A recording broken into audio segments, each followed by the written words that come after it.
In today's video, I want to answer the most popular question that I get on a daily basis regarding my online service business and from my clients, which is, what do I do with my website once I've got one of these funnels built out, either that I've built it myself or we built it for them, right? What happens to the website once we've done that? Because you probably have a pre-existing one that's got a decent amount of content on there that you don't want to lose. So in today's video, I'm going to answer that question for you and give you as much value as possible on how you can apply the funnels that I've been talking about in previous videos. So if you don't know me though, and you've come across me by coincidence, then you should know that my name is Reuben Shears. I have an online funnel building agency that I'm kind of building and scaling in public in these daily update videos, trying to give you as much value as possible. I think we're on day 67 out of 100, but to weekly and increase the quality of the videos for you. But for now, this is building my confidence on camera, my ability to present, and my ability to provide value, like I said. So without further ado, let's dive straight into the video. Audio is recording. Perfect. So your website right now, if you're a relatively well-established company, probably looks a little bit like this. You've kind of got links at the top. Maybe you've got an About Us page. Maybe you've got a services page. Various other links, right? Maybe you've got a blog, which has SEO content on there. And maybe you've got a CTA in the top right, which is contact us, right? That's what that is. You've probably got some text on the main screen, maybe a stock image here, some logos here to prove that you know what you're doing, and maybe some more info about the services underneath the fold there. That's what the stereotypical website looks like. Everyone's become acclimatized to this being the way to do things. The reality is this isn't conversion optimized, but I do understand that most people, most business owners want to keep this in place because they believe that it builds authority in their industry against competitors and that sort of stuff, that people can have info on their business. So I completely understand that. And when we build the funnels, we're conscious of this. And it's a reason we get this question so often, which is why I'm making the video about it today. So what we want to do is we want to reposition kind of this idea of a website as not the conversion mechanism, but the thing that brings traffic in the first place through the SEO content that you've had before, right? So that we're not deleting content. We're not deleting anything that you've worked so hard for over the past few years to actually rank in your niche. We're just going to use it as a mechanism to get more traffic to the funnel that we build. So if you're not familiar, I've talked about this quite a lot in other videos, but I'm just going to give you a quick rundown.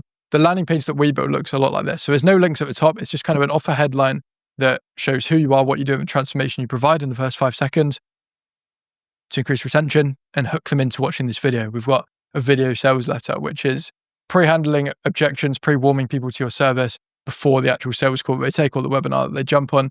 And that's a natural call to action here to opt in for that, to book a call, go on the webinar, whatever it is, right? And underneath that, you might have some case studies. That's what that page looks like. It's perfectly conversion optimized. It's very, very simple. And the reason it's simple is because that's what people respond to. That's what I built for clients, or you might have built one for yourself as well at this point.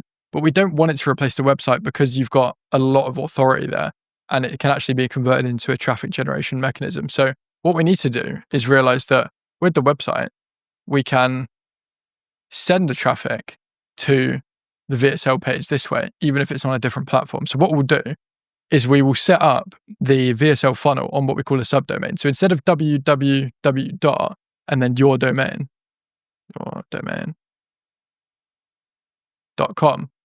it would actually be not www, but you would have the subdomain being like the word go or something short that people can easily kind of type in and you can use as a URL for your business.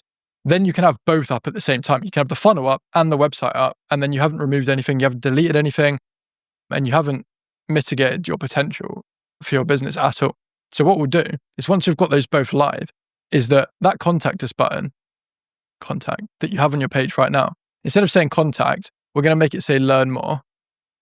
And we're going to have those littered all over the site as well. And we're going to drive all of those buttons to this VSL page that is conversion optimized, right?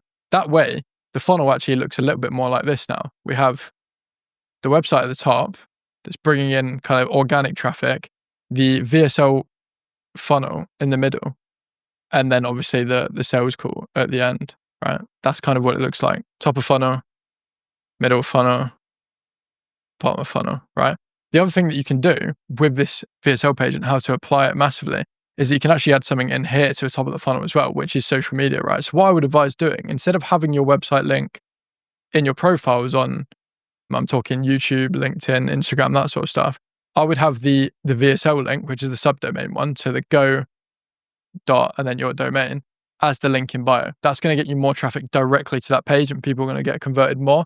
But you haven't removed your website from Google. So when people Google your company, your main website's still going to come up and they'll get directed to the VSL page through that website naturally. That's the best way to maintain, kind of a structure that you've already got and your authority as a company, but also increase conversion at the same time. So this is going to be particularly helpful for, the clients that I've serviced so far, because like I say, I get this question so often, and that's why I'm making this video. It should really, really help with that side of things. So like I say, just to recap, put the VSL page on a subdomain, link the subdomain through kind of a learn more button on the main website, keep the main website and all the SEO content you've got, so your blog, etc.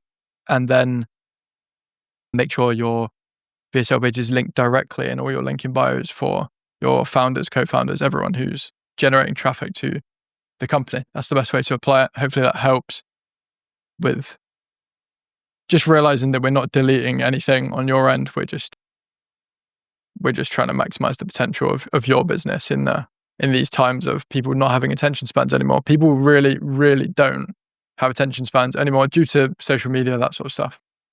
That's why the VSL funnel is so powerful.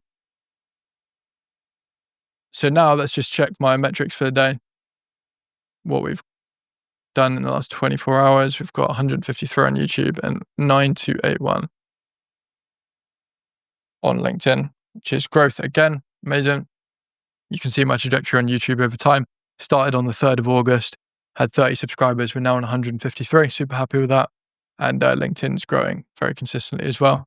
I always track to make sure that I'm just aware of the fact that my inputs on a daily basis are contributing to actual progress within my business as a whole. And it definitely is, because we're 8 days into October and I've averaged very, very, very good revenue so far, which I'm happy with. If you want to watch another one of these videos to get a bit more value, then you can watch the video on the screen here. It's going to recommend you the one that I think is the right fit.